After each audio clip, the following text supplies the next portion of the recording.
This is episode 233 of Zen and the Art of Real Estate Investing with myself. This is a solo episode that I mixed in, and it's not because we're in a shortfall. We're actually 14 or 15 episodes ahead, but I've been doing a bunch of due diligence and research on topics that I've been interested in, and ADUs and DADUs keep coming up over and over as a potential solution to the affordable housing crisis and as just great options for homeowners. And what I realized is that I have a long history with accessory dwelling units, really with detached accessory dwelling units, which is a DADU. So I decided to just mix in a quick episode with myself, the solo. So it gives you a little bit more background of my history and also touches on a topic that I feel is going to be more and more important as we progress through the years. And it gives a lot of people an alternative option of something that they could do on their own property. Maybe they didn't think they could. Maybe there's something there already, but it's a great option. So let's get into it. I actually figured out recently how to use ChatGPT to the purposes that suit me. So I've run this up just so if you don't know the difference between accessory dwelling unit and detached accessory dwelling unit, it is actually pretty simple. The D is the important part, which stands for detached. So ADUs can be attached or located within the primary residence. That could be a basement apartment, converted garage, home additions. The DADU is completely detached from the primary home, which is why it's called a detached accessory dwelling unit. Backyard cottages, standalone structures, which are very much what I grew up in, and you'll hear all about it. The size and design differs for a lot. ADUs may have size restrictions based on local zoning codes, but are often more constrained due to their integration with the main house. The DADU has more design flexibility since they're independent structures, but they do have to comply with lot coverage and height regulations. And in the Northeast, where I am, we don't see a ton of them, but the West Coast seems to be progressive. And if you really want to learn more than you're going to learn from me about ADUs, don't forget that we have a full ADU episode with that ADU guy, Derek Sherrill. That's episode 53. So you can go to our website, zenandtheartofrealestateinvesting.com, go up to the search bar, type in 53 or Derek's name, Derek Sherrill. He's a goat on ADUs and he'll tell you all about it there. But we're going to get into it with my history because this is a personal episode and another way that you can do a deeper dive after 233 episodes about my history. So let's finish off on the differences between ADU and DADU. ADUs often share walls and utilities with the main house, providing less privacy. DADUs offer more separation and privacy, making them ideal for rentals, ding ding, or extended family housing, which is what I lived in, the extended family housing part, because my dad never charged me rent for living there. Construction and costs, ADUs less expensive to build since they use existing space or share infrastructure with the main home. DADU typically costs more due to the need for independent utilities, foundations, and access pathways. Those are actually really good points. And Derek goes into it in our episode, which is old. We're going to need to get him back on. Derek, if you're listening, let's go.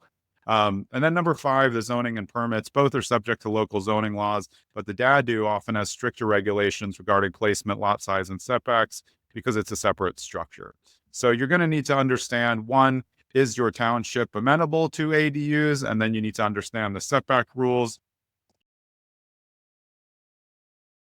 I've never been shy to say that I was very fortunate. My dad worked very hard to provide these opportunities for me. And there hasn't been one day, except when I was a young brat, that I haven't appreciated it because my dad didn't come from money. He built up real estate portfolio on his own by figuring out what to buy, how to buy it, and also being savvy in business and knowing how to leverage. And part of that was accessory dwelling units, detached accessory dwelling units, pulling rent, rental properties. And these were all things, as I said before, that I was absorbing through osmosis as I got older and started to understand tenancies and say, oh, wow, it is nice to have something on site where somebody's paying you rent.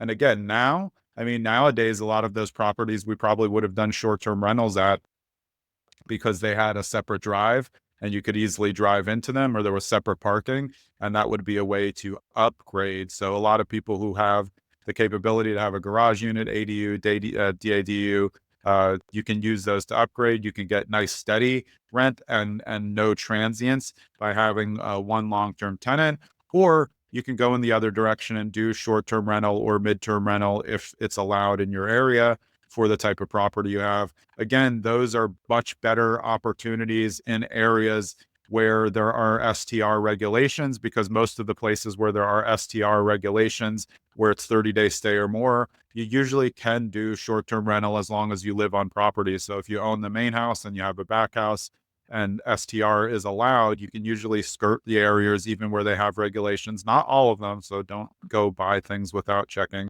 But that is my understanding, and that's how it is for a lot of places where if you're on site and the homeowner, they do allow it and I to have a compound together with multiple houses, where our stepbrothers can come or our family can come. And I feel like if you look at the overall, trend of the loneliness part of the world and the uptick in intergenerational familial living, these are great opportunities. Mother daughters serve a purpose, but those are generally kind of just a separate entrance to a bedroom and bath. The ADU is just a little bit bigger, and then the DADU is even bigger because you get that separate entrance. Again, more permitting to do that, but more value in that as well long term. And if you listen to Derek Sherrill's episode again, that's 53, I believe. Let me double check. Yep, 53. Everything you need to know about ADUs with Derek Sherrill. He talks about how some people are able to re-permit those, or change the lot lines and maybe even sell them separately. And if you listen to Sean DeMartle's episode, you can look that one up. I'm actually going to just look it up right now, because we talk a lot about that on his episode as well. That is episode 85, How to Make Your Real Estate Investing Journey Take Off with Sean DeMartle. And he's in San Diego. We talk a lot about what they're doing out there and what the rules are and what they're able to do in terms of building ADUs in the back that are really multifamily ADUs. It's a very interesting thing where they're going to, assess the parking, but they're trying to get more units into these areas. And this is one of the ways. So if you're interested in accessory dwelling units, you want to start with Derek Sherrill, episode 53, listen to Sean DeMartle, episode 85. And then hopefully this has helped you get a little bit of an understanding of me, as how long I've been in the game and how long I've been doing these things and learning these things that are now popular, that in 1980, nobody talked about. There was no that ADU guy, or there really wasn't any internet. So there was no way for me to find out things about them. I just thought this was regular and that this is what people did. And my dad was just an extremely smart person. Again, he built his real estate portfolio from scratch by working hard, trading deals, and knowing how to dig underneath rocks and create other economic environments that could turn into cash flow. And again, now, my dad died when I was 33. I'm 53. So 20 years later, I'm still trying to put the things that he taught me into play and bring them to light on this podcast. So I hope you've enjoyed my long history of accessory dwelling units. It's been an interesting ride for me, but I really think the ADU and the DADU are going to be key possibilities for people moving forward. They're especially great for your enjoyability and livability, which a lot of people forget on your primary home, that you should be able to enjoy it as much as possible, hopefully gain appreciation on that asset as well. It's why you need to be an asset hunter. But having an ADU or DADU at your primary residence is an absolute windfall. Could be a gym, could be an office, could be a guest house, could be for your kids as they grow up, could be for your parents if they're coming. You just never know with a family when somebody's going to need that. And if you have that as an extra opportunity, or you have the space to build or do it, you're never going to go down in value by adding more living space legally to your property.